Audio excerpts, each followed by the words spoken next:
Launch হয়ে গিয়েছে বছরের শুরুতেই মিড বাজেট সেগমেন্টে এবং পোকোর সবথেকে জনপ্রিয় সিরিজের বড় ধামাকা পোকো X7 Pro 5G। আর আজকের ভিডিওতে এই জোস লেভেলের ফোনটার ফুল ডিটেলস নিয়ে কথা বলবো আপনাদের সাথে। বাংলাদেশের মার্কেটে ফোনটা কবে কি আসবে, আসলে এর দাম কত হবে এবং ওভারঅল এই ফোনটা কেমন, সব কিছু নিয়ে বিস্তারিত জানতে পারবেন আজকের ভিডিওতে। তো মিড বাজেট সেগমেন্টের সব দিক থেকে বেস্ট একটা ফোন কিনতে হলে ভিডিওটা আমাদের সাথে শেষ পর্যন্ত দেখুন। চলুন ভিডিও শুরু করি। শুরুতে আমরা ডিজাইনের কথা বলতে গেলে ফোনটার ডিজাইন অনেকটা iPhone 16 সিরিজের মতো করা হয়েছে এবং এই ফোনটাতে ব্যাক সাইডে দুইটা কালারের কম্বিনেশন দেওয়া হয়েছে, যার কারণে দেখতে অনেক বেশি ভালো লাগছে। তিনটা আলাদা আলাদা কালার ভেরিয়েন্ট আপনি মার্কেটে অ্যাভেলেবেল পাবেন এবং দুইটা আলাদা আলাদা ব্যাক ভেরিয়েন্ট অ্যাভেলেবেল পাবেন। একটা হলো ভেগান লেদার আর অন্যটা হলো গ্লোসি ফিনিশ গ্লাস। ফোনটাতে পেয়ে যাবেন ডুয়েল হাইব্রিড সিম কার্ড স্লট এবং ফোনটা IP68 সাপোর্টেড হওয়ার ফলে হালকা পাতলা পানিতে কোনো ধরনের সমস্যা হবে না।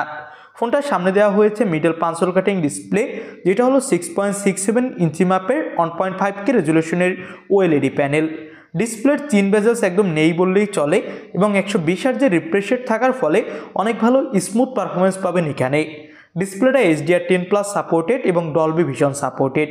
ডিসপ্লের পিক ব্রাইটনেস দেওয়া হয়েছে 3200 নিটস, যাতে করে এই ফোনটা যদি আপনি সানলাইটেও ইউজ করেন তাহলেও কোনো ধরনের ব্রাইটনেস নিয়ে ঝামেলায় পড়বেন না। সব মিলিয়ে ফোনটার ডিসপ্লে কোয়ালিটি আমার কাছে এক কথায় টপ ক্লাস মনে হয়েছে। এবার ফোনটার পারফরমেন্স সেক্টর। ফোনটাতে মিডিয়াটেকের ডায়মেনসিটি 8400 আল্ট্রা চিপসেট ইউজ করা হয়েছে, যেটা খুবই পাওয়ারফুল একটা চিপসেট। LPDDR5X RAM এবং UFS 4.0 স্টোরেজ দেওয়া হয়েছে। এখানে আপনি সব ধরনের গেম খুবই ইজিলি রান করাতে পারবেন, কোনো ধরনের ল্যাগ ইস্যু অথবা ফ্রেম ড্রপ ইস্যু ছাড়াই। তো যারা গেমার আছেন এবং হাই সেটিংসে একদম হাই মুডের সব থেকে ভালো গেমিং এক্সপিরিয়েন্স পেতে চান মিড বাজেট সেগমেন্টে, তাদের জন্য ওয়ান অফ দ্য বেস্ট একটা চয়েস হতে পারে আজকের এই ফোনটা। এবং এই ফোনটাতে 6550 mAh ব্যাটারি থাকছে, 90 ওয়াটের ফাস্ট চার্জার থাকছে। এবার আমরা কথা বলতে যাচ্ছি এই ফোনটার ক্যামেরা সেকশন নিয়ে। ফোনটার ব্যাক সাইডে দেওয়া হয়েছে ডুয়েল ক্যামেরা, যার প্রাইমারি ক্যামেরা হলো 50 মেগাপিক্সেলের।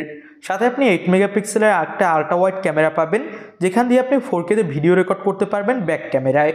এবং এই ফোনটার ব্যাক ক্যামেরা দিয়ে তোলা কিছু ছবি আপনি দেখতেই পাচ্ছেন, ভালোই ফটোগ্রাফি করা যাচ্ছিল। ধরে নিতে পারেন যদি আপনি প্রপার লাইটিংয়ের মধ্যে ফটোগ্রাফি করতে পারেন তাহলে একদম আপনাকে স্যাটিসফাই করবে। এই ফোনটার সামনেও থাকছে 20 মেগাপিক্সেলের সেলফি ক্যামেরা, যেটাতেও ভিডিও রেকর্ডিং করার সাপোর্ট থাকবে। তো সব মিলে ফোনটার ক্যামেরা কোয়ালিটি ভালো, তবে এখানে আলাদা একটা এক্সট্রা লেন্স দিলে আরও বেশি ভালো হতো। এবার দামটা নিয়ে কথা বলি। ফোনটার 8256GB হলো বেস ভেরিয়েন্ট, যার দাম হতে পারে বাংলাদেশি মার্কেটে প্রায় 42 থেকে 45 হাজার টাকা আনঅফিসিয়ালভাবে প্রথম দিকে। তবে আস্তে আস্তে দাম কমবে, ধরে রাখতে পারেন 40 থেকে 42 হাজার টাকায় একটা টাইম পর পাওয়া যাবে। পোকোর আনএক্সপেক্টেড সমস্যাগুলো যদি এই ফোনটাতে না দেখা দেয় তাহলে এই ফোনটা হতে পারে 2025 সালের মোস্ট ভ্যালুয়েবল একটা ফোন মিড বাজেট সেগমেন্টে। আপনাদের কি মনে হয় সেটা অবশ্যই আমাদের কমেন্ট বক্সে জানাবেন। নতুন কোনো ভিডিওতে কথা হবে আপনাদের সাথে। আজকের মতো ভিডিও এখানেই শেষ করছি। আল্লাহ হাফেজ।